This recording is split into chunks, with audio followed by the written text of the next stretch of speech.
Four little seeds, not much to expect, except when they are planted, we will see what comes next. The gardener, who sees everything, carefully places the seeds, one by one, and then waters and waits until he is done. The scorching sun dries up the water and slowly helps the seeds to grow. The seeds are going through growth, how little do they know? After the hot sun and the overwhelming water, the seeds start to sprout. Day after day they grow. They see how from the beginning they did not really know. The seeds could not understand the gardener's great and wonderful plan, but now, as lettuce, they have a new role to help the creation of man. So in that video, I acted as if the seeds were people, and they were going through hardships like the rain and the sun, because for the seeds during that time, it's like, why am I being drowned with all this water?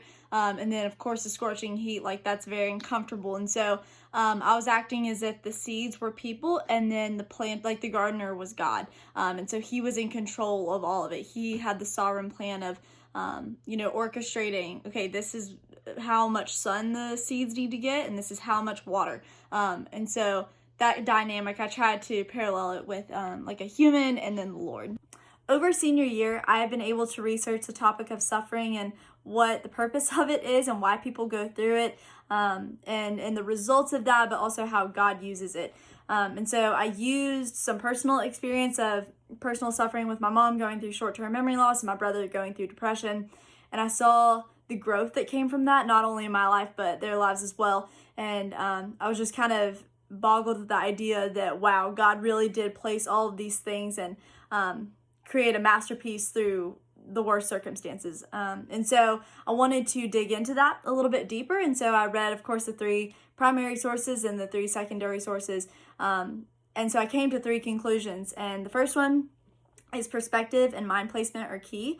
And so if you have the perspective of, okay, this is just my life, this is all that's happening, there's no after, and my life has no greater purpose than just me, then that gives no depth to suffering. It just makes it worthless. And so we see, like, even in the plant demonstration of God being the overall gardener, he said, wait, no, it's not just about the seeds going through these things. It's about growth. It's about the seeds growing into lettuce that's eventually going to help other people.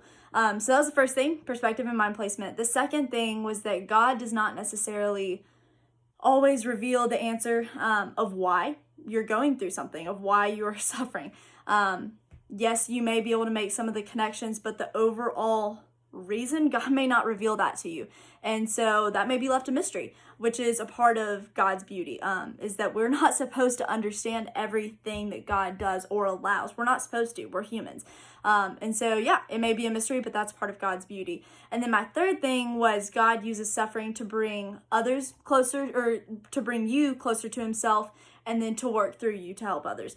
So for example, the seeds growing into lettuce, the lettuce is going to help humans grow. It's going to provide food. I think the coolest part about this year in studying the idea of suffering was that my 3 primary sources were not solely Christian books. I read Ordinary People, The Bridge of San Luis Rey, and then Man's Search for Meaning.